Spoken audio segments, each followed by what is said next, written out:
Hi everyone, I'm Dr. Mark of BOMANI Sports Research.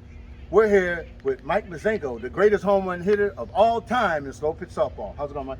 Good. All right, so what we're going to do here, this is the first of a three-part sequence that we're going to have with Mike Macenko. We're going to ask him some questions about the history of slow pitch softball from his perspective, about the Steele's HitMen. We're going to ask a question about, I think the greatest coach of all time was Neale Sr., and some inspiration to young players who aspire to be a super major player one day.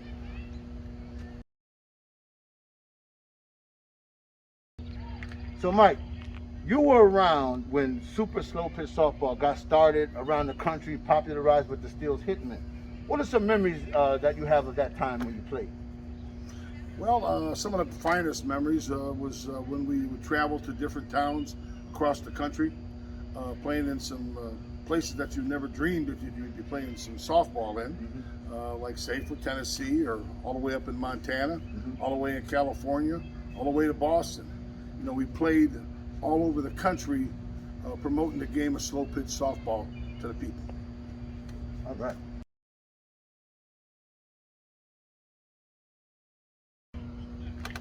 Now, Mike, you hit 844 home runs in one season. How was that possible?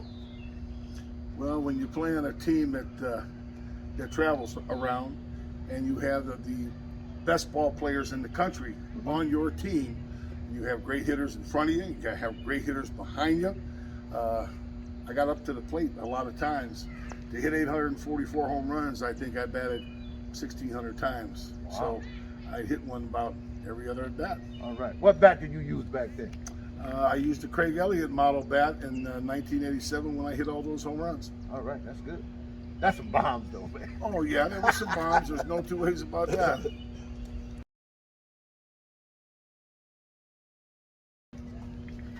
Now, Mike, back when you played, home runs were unlimited.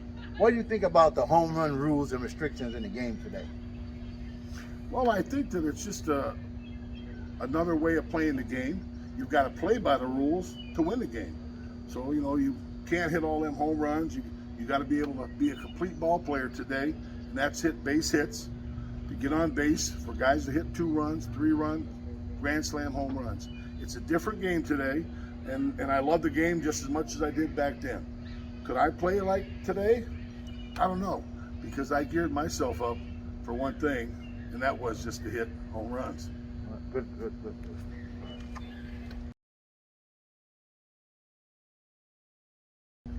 Now, Mike, according to me, the greatest coach of all time in slow pitch softball is Neale Sr. I owe him a lot of gratitude because he actually got me to at least play with a team that competed with the super major players. But one of my fondest memories was when I actually hit with you guys at noon at Softball World. One day I had a meeting at work, and it was like 12:10, 12:15. He calls me, says, "Where are you at?" I says, "I'm in a meeting." He's like, "The hell with that meeting. Get your ass on the field." Hung up on me. You know what I did? I left that meeting and went to hit. So I owe him a lot, and I also owe you a lot as well. So give us some insight into Neale Sr., the coach. Well, you know, for instance, like that there, he told you to get your butt there because he knew you had the attitude, you had all the mechanics, you had everything going for you, and he wanted to see you excel. And so that's why he jumped on your butt, like, get your butt down here. I don't care about work. I want to see you down here hitting some home runs. So he was very influential on so many ball players today. He's left his mark, his brand on so many players that are still playing today at the end of their careers. But back in the day, he knew talent, and he'd give people shots that I know other people wouldn't, and he would stick by them. He was definitely a player's coach. I mean, you know, you trusted him, you listened to him, and he'd holler at you and make you feel like, you know, his 2 inches. Yep. But he knew what he was talking about, and he was dedicated to help make you better. I believe it. So give us some other stories. We want to know about some background, some funny stories about you and Dave, because we heard a lot of stories. We used to laugh all the time driving in the vans and just be joking around, having fun, and listening to the blues. And we would put the music on, and we would sit there, be smoking cigarettes and just laughing.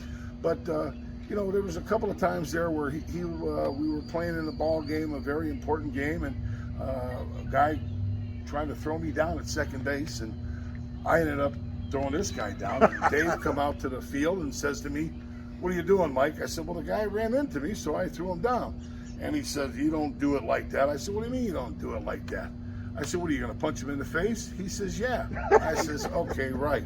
So the next inning, it happened again. And the same guy tried to take me down again. So I threw the guy down again. A coach from their team, who said he was a police officer with glasses, come out to the middle of the field, started saying something. Dave says, "Hey, man, why don't you go sit down?"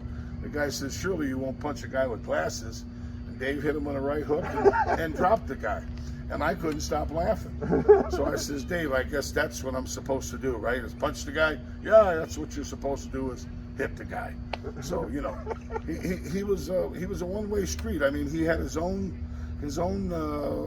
set of rules there with everything. And like I said, we had some great times. And one of the things that guys liked about him, because he was a great pitcher and he could throw strikes. And today you guys have out there now pitching, batting, practicing. Don't get me wrong, they're trying to get you out. But one of the things that he always felt, if you got in a bad situation, the best thing to do was hit good pitches. And I'm telling you, all those years when we used to have home run derbies, Crusher, Elliott, me, "Hey Dave, can you pitch to me?" Because he threw him right down the pipe. Okay, that's good. All right, that's great. All right.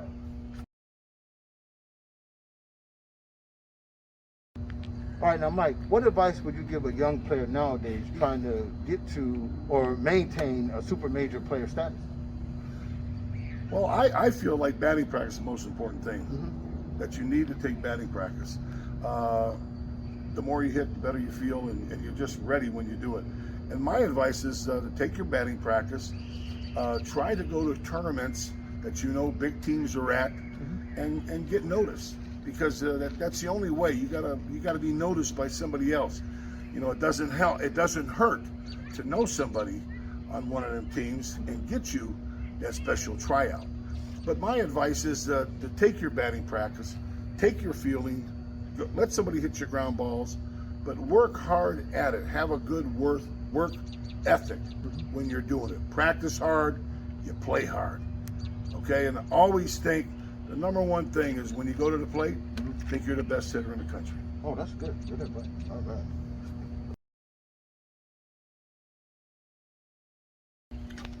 Hey, everybody. You know I had to sneak and get one of these bats. This is the latest and greatest Mike Macenko senior slow pitch bat. Mike, we're about to hit some bombs in the night, Cleveland Heights OGs edition. I'm going to use your bat. Tell me a little bit more about this bat. Well, I think it's one of the best senior softball bats on the market. It's the latest and greatest that we come up with at Mike and Sports. It's called the Ultra Fusion. We have a couple of new different composite materials that we got working in there, and I think it's just going to hit bombs in the night for you. All right, well, let's get this party started with the Mike Macenko senior softball bat. Let's roll. Thanks, Mike. Appreciate it. You got it. All right.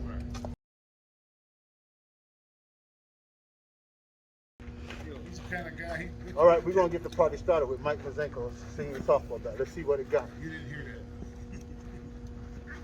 Oh! There you go. Now, if you don't know what a shablizzle is, that's what it is. Let's roll.